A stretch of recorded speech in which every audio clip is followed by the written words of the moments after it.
In the golden age of the Silk Road, the legendary city of Samarkand stood as a jewel of the East. It was a fortress of wealth and power. But one night, the silence was broken.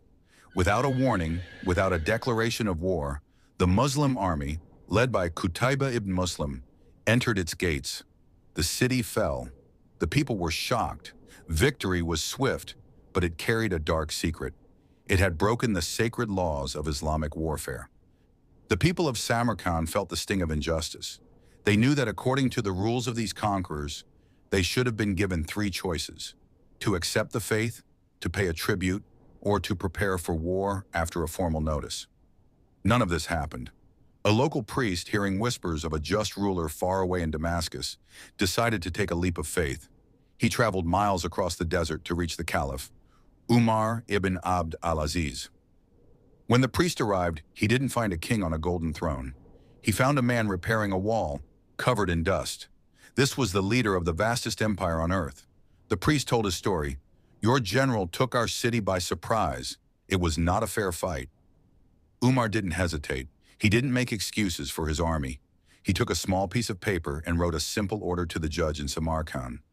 Appoint a court to hear their grievance. The court was held in Samarkand. A simple judge sat across from the powerful military commanders. After hearing the truth, the judge uttered words that shook the foundations of history. The army must leave immediately. The verdict was clear.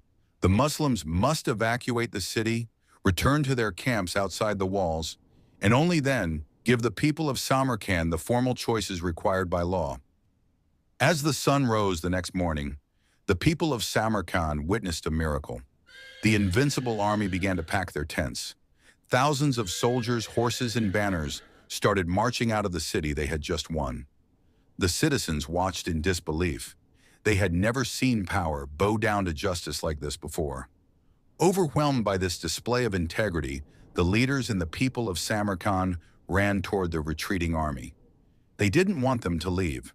They shouted, "A religion that forces its own army to retreat for the sake of justice is the religion we want to follow." Samarkand wasn't conquered by the sword. It was conquered by an ink-stained letter and a heart that feared God. This remains one of the only times in human history where a victorious empire withdrew from a city simply because it was the right thing to do. Justice, it seems, is the strongest weapon of. This story is a living testament to a divine command in the Holy Quran, where God says, "And when you judge between people, judge with justice," a principle that transformed an empire and conquered hearts before land.